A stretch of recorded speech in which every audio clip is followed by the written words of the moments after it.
ഈ ചെമ്മടെ കൂടെ നിനക്ക് നാണാവില്ലേ? മൊയ്ത് അത് കണ്ടോ? വേലു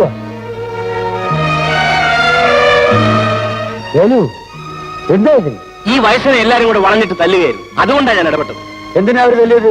അന്ന് ലോറി തടഞ്ഞ് മീനിറക്കിയതിന്റെ വൈരാഗ്യം തീർത്തതാ. അതിനാ നാക്കിൽ പകരം വിട്ടിട്ട് നമ്മളോടല്ലേ? അതിന് കഴിയില്ലാത്തതുകൊണ്ട് അവരെന്നോട് തീർത്തത്. മോളെ, നീ വേലുവിനെ പെട്ടിക്കൊണ്ടുപോ, ബാക്കി നമ്മൾ നോക്കിക്കോളാം. രാജാ, നീ വാ.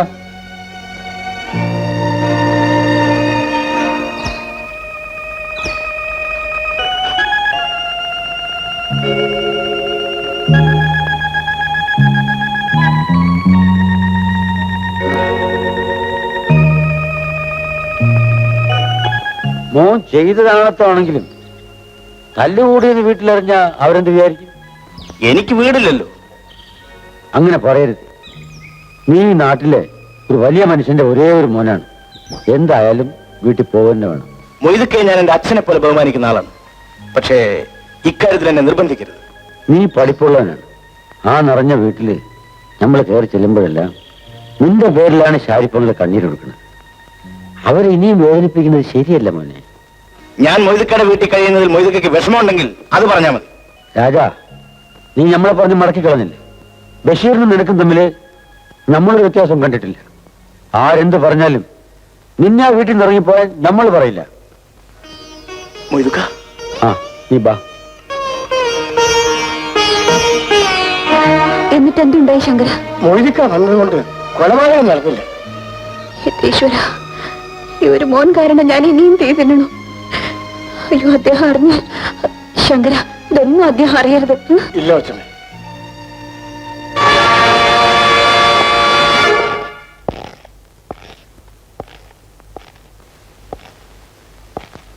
നിന്റെ മകന്റെ കാര്യങ്ങൾ ഞാൻ അറിഞ്ഞു പോയതിലാണ് നിനക്ക് വിഷമല്ലേ? അവൻ തല്ലുകൂടി വിവരം ലോകം മുഴുവൻ അറിഞ്ഞു കഴിഞ്ഞു. അവൻ കാരണം എനിക്ക് തല നിവർത്തി നടക്കാൻ വയ്യാത്ത ഗതി വന്നിരിക്കുകയാണ്. വീട്ടിലിരിക്കുന്ന ഞാൻ ഇതിനൊക്കെ എന്ത് ചെയ്യാനാ? നീ ഒന്നും ചെയ്യണ്ട. പക്ഷെ ഒന്ന് മനസ്സിലാക്കണം, ഒരു ചമ്പക്കച്ചവടക്കാരന്റെ മകനാണ് ബഷീർ. അവനെ പോലെ സൽസ്വഭാവിയായ ഒരു ചെറുപ്പക്കാരനെ ഞാൻ കണ്ടിട്ടില്ല. അത് മൊയ്തുവിന്റെ ഭാഗ്യം. ഇവിടെ ജസ്റ്റിസ് ദേവരാജന്റെ മകൻ പേരെടുത്തുകൊണ്ടിരിക്കുകയാണ് തെരുവുതണ്ടിയായിട്ട്. അവനെ ഞാൻ പോയി ക്ഷണിച്ചുകൊണ്ട് വരത്തിലാണ് നിനക്ക് പരാതി. ഞാൻ പറഞ്ഞു പോയതിന് മാപ്പ് തരണം. അവനെ കുറിച്ച് ഞാനിനി അങ്ങോട്ട് സംസാരിക്കുകയില്ല. എങ്ങനെയോ തൊലഞ്ഞു പോട്ടെ.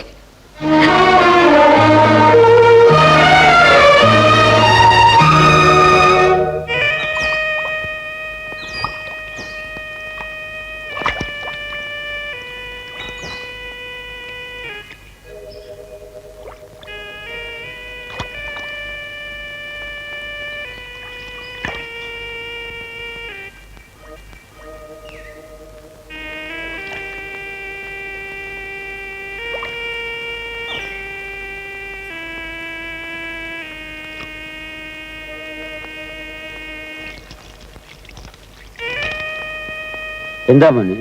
വാപ്പ, എനിക്ക് അമേരിക്കയിൽ ഹയർ സ്റ്റഡീസിന് ഒരു ചാൻസ് വന്നിട്ടുണ്ട്. വാപ്പയുടെ അഭിപ്രായം പറഞ്ഞിട്ട് തീരുമാനിക്കാമെന്ന് കരുതി.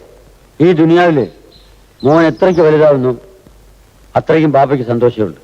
എപ്പോഴാ പോകേണ്ടത്? യാത്ര 2-3 മാസം കഴിഞ്ഞേ ഉണ്ടാവൂ. പക്ഷെ അതിന്റെ എഴുത്തുകൾ എപ്പോഴേ നടത്തണം. ഏത് നല്ല കാര്യവും എന്റെ ഉമ്മയോട് ചോദിച്ചിട്ടേ ബാപ്പ ചെയ്യാറുണ്ട്. മോൻ പോയി ഉമ്മയോട് ചോദിക്കും. ശരി.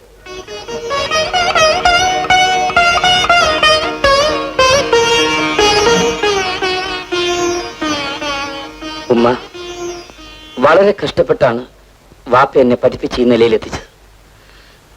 എന്റെ ഉയർച്ചയ്ക്ക് വേണ്ടി മാത്രമാണ് വാപ്പ ഇന്നും ജീവിക്കുന്നത്. എനിക്ക് അന്യനാട്ടിലേക്ക് പഠിക്കാൻ പോവാൻ ബാപ്പ അനുവാദം തന്നു. ഉമ്മയും കൂടി എന്നെ അനുഗ്രഹിക്കണം.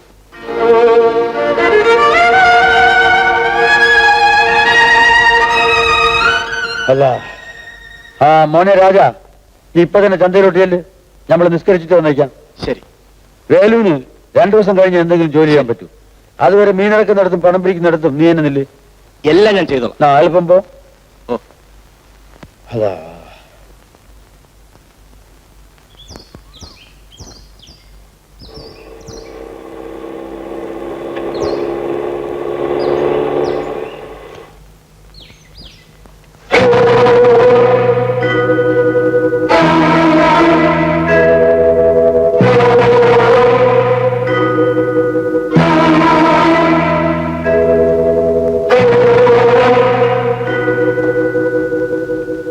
അമ്മ ഇവിടെ നിന്നെ കാണാൻ വന്നത്. ഇതെന്താടേ ഇത്? ഒരു മുറിവ് പറ്റിയതാ. ഇത്രയൊക്കെ ആയിട്ടും വീട്ടിൽ വന്ന് അടങ്ങി ഒതുങ്ങി ജീവിക്കാൻ നിനക്ക് കഴിയില്ല അല്ലേ? അതിനെക്കുറിച്ച് ഇപ്പൊ സംസാരിക്കാൻ സമയമില്ല. എനിക്ക് ചന്തയിലേക്ക് പോകണം. രാജ, അച്ഛനമ്മമാരെ വിഷമിപ്പിക്കുന്നതിന് ഒരു അതിര് വേണം മോനെ. എന്നെ പറ്റി ആരും വിഷമിക്കണ്ട. വാ എന്റെ കൂടെ. ഞാനില്ല. രാജ, രാജ.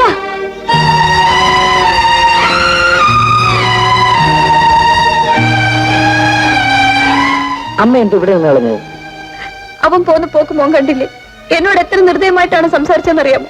അമ്മ വന്നാട്ടെ.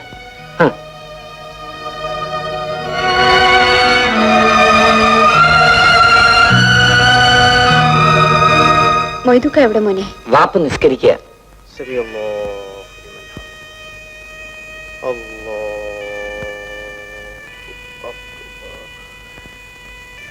മോൻ എനിക്ക് വേണ്ടിയെങ്കിലും രാജനെ ഒന്ന് പറഞ്ഞു തിരുത്തണം.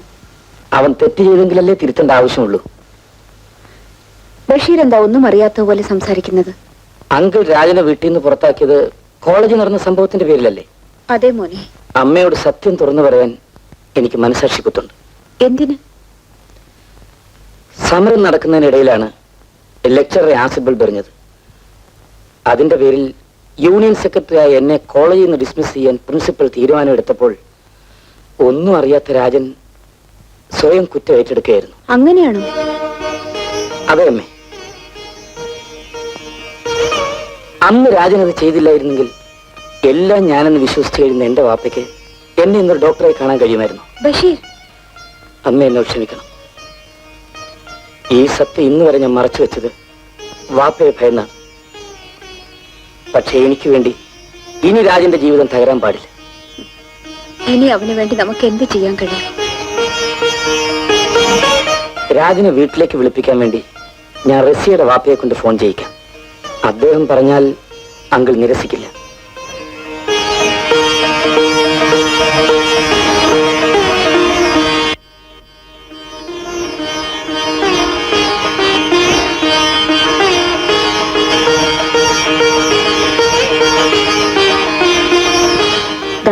പ്രസാദം.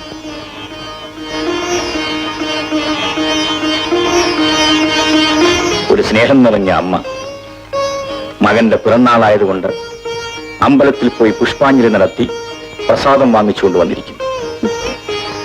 അച്ഛന് മക്കളെ മറക്കാൻ കഴിയും, അമ്മയ്ക്ക് കഴിയില്ലല്ലോ.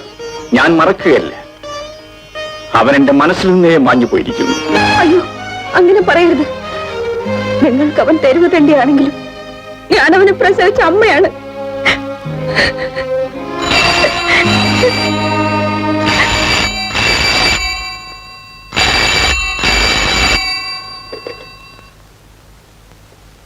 Yes, Devarajan here. ഞാൻ കാതറാണ്.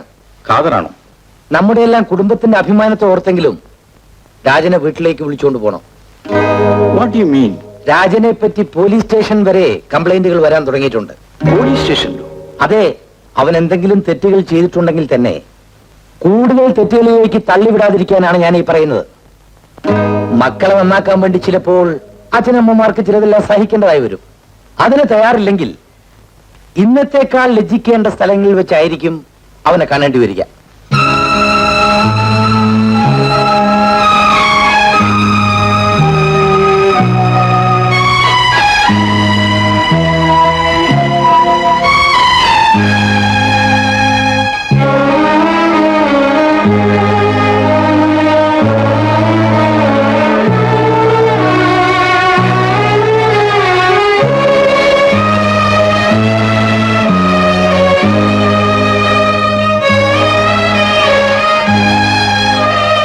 നിന്റെ മകനെ ഓർത്ത് ഇനിയും രാപ്പകൽ ഇങ്ങനെ കണ്ണീർ കൊടുക്കണ്ട.